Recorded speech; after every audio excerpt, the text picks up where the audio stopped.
Sir, don't take that medicine. Marcus Cole stopped. The capsules were already in his palm. The water glass was already in his other hand. He had done this every morning for 6 weeks without thinking. He turned slowly. A boy was standing in the bedroom doorway. 8 years old. Joseph the gardener's son. Eli. "What did you say?" Marcus asked. Eli stepped inside, just 2 steps. His eyes were not on Marcus. They were on the capsules. "Please don't take them, sir," he said again. Marcus set the glass down. "Eli, these are my medicine. My doctor prescribed them." "I know," Eli said, "but it wasn't the doctor who brought them." The room went very still. Marcus looked at the boy's face carefully. There was no fear in it, no imagination, just a quiet, uncomfortable certainty. "What do you mean?" he said slowly. "Yesterday evening," Eli said, "I was near Mr. Raymond's car looking for my ball. I saw him through the window. Your brother. He had a small dark bottle. He was opening your capsules with a tool, putting something inside, and closing them again. Then he put the bottle back on your shelf." Marcus did not speak. "Raymond," he said finally, "just the name, nothing else." "Yes, sir." Marcus walked to the window. Outside, the morning light lay across the garden. Everything looked exactly the same as always. He could see Joseph moving slowly between the hedges with his tools. Completely normal, completely ordinary. "He has been my brother for 55 years, Marcus said quietly, still facing the window. "I know, sir," Eli said. Marcus turned. "Then why should I believe you?" Eli reached into his jacket pocket and held something out. A small dark bottle, unmarked, no label. A pale yellow residue around the inside of the cap.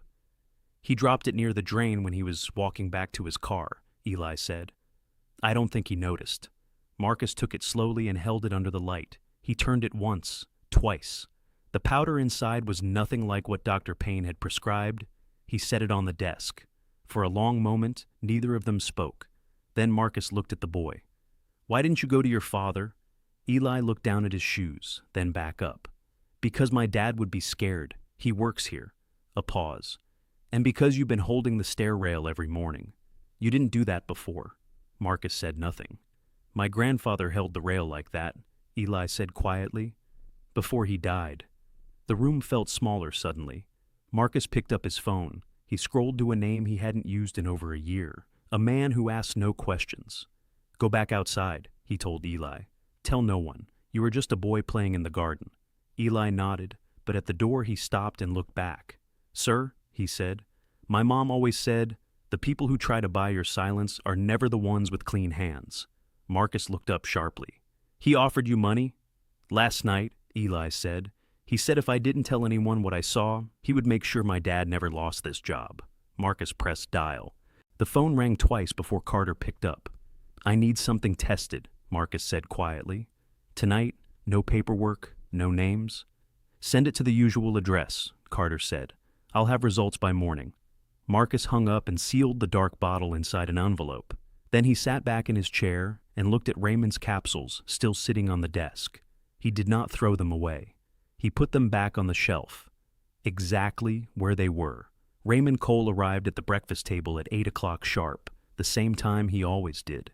Navy blazer, silver cufflinks, the kind of smile that had convinced boardrooms and lawyers and Marcus himself for over 2 decades.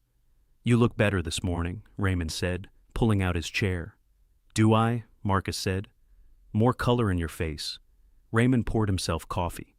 "Maybe the medicine is finally working." Marcus picked up his fork. "Maybe." They ate in silence for a moment. The house was quiet. Through the window, Eli was visible in the garden, kicking his ball slowly near the hedges, not looking at the house, just a boy playing. "I was thinking," Raymond said, setting down his cup, "we should talk about the Harlow acquisition this week. The board is getting nervous. They want a decision before the quarter ends." Marcus said.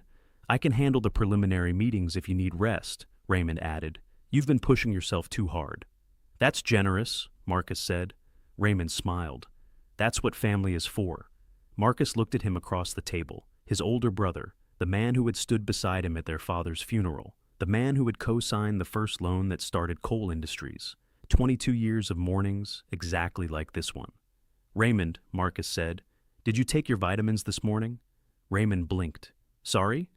Your vitamins. Marcus gestured toward the kitchen shelf where the amber bottle still sat.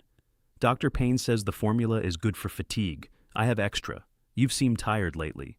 Raymond glanced at the bottle, just one glance. But Marcus was watching his eyes. I'm fine, Raymond said. I have my own supplements. Just one, Marcus said pleasantly. Humor me. Raymond laughed once, a short, easy laugh. Marcus, I don't need your medicine. Why not? Because I'm not the one who's sick.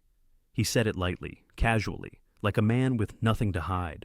But his hand moved to his coffee cup 2 seconds too early, and he did not look at the bottle again. Marcus nodded slowly. You're right, he said. Eat. We have a long day. Raymond relaxed and reached for his toast. He had no idea that 3 feet away, under the breakfast table, Marcus's hand was already pressing record on his phone. Carter's message came at 6:47 the next morning. 3 words. Call me now. Marcus was already awake. He had not slept. He dialed and Carter picked up before the first ring finished. The powder inside those capsules, Carter said. It's a slow-acting sedative compound, not dangerous in one dose, but taken daily over several months. A pause. It causes organ fatigue, memory loss, the kind of deterioration that looks exactly like natural aging. Marcus said nothing. Marcus, Carter said, someone has been doing this carefully, slowly. This wasn't anger, this was planning. Marcus hung up. He sat in his chair for a long time, completely still. Outside the window, the estate was just waking up. Birds, wind. The sound of Joseph starting the mower somewhere far across the lawn. He picked up his phone one more time and made 2 calls, his lawyer, then the police. Raymond walked into the study at 9 o'clock, the same as always. He stopped when he saw the 2 men in suits standing behind Marcus's desk. What's going on? Raymond said. His voice was steady. His face was steady.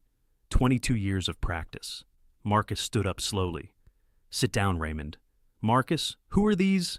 Sit down. Raymond sat. Marcus placed 3 things on the desk between them. The dark, unmarked bottle, Carter's lab report, and his phone, screen up, showing the recording from yesterday's breakfast. Raymond's voice came through the speaker, clean and clear. Because I'm not the one who's sick. Raymond looked at the 3 items for a long moment. Then something in his face changed. Not guilt, something colder. The expression of a man recalculating, not confessing. You can't prove intent, Raymond said quietly. The security footage of you entering my room can, Marcus said.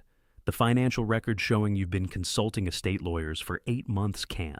And the witness who watched you tamper with my capsules can. Raymond's eyes moved, just slightly, toward the window. Eli was standing at the garden's edge, looking in. Raymond turned back. He's a child, he said. Yes, Marcus said. He is. The 2 men in suits stepped forward. Raymond did not struggle. He stood, straightened his blazer once out of habit, and walked out of the room without looking back, without a word, without the dignity he had spent a lifetime performing. The door closed behind him. Marcus stood alone in the study for a moment. Then he walked to the window and looked out at the garden. Eli was still there, still watching, his ball tucked under one arm. Marcus opened the window. Eli, he called. The boy looked up. Thank you, Marcus said. Eli was quiet for a moment. Then he said something simple, in that voice too old for his face. My mom said blood makes you family, sir. He looked toward the door Raymond had walked out of. But it doesn't make you loyal. Marcus looked at the boy for a long time. Then he nodded once, slowly, the way a man nods when he has nothing left to add.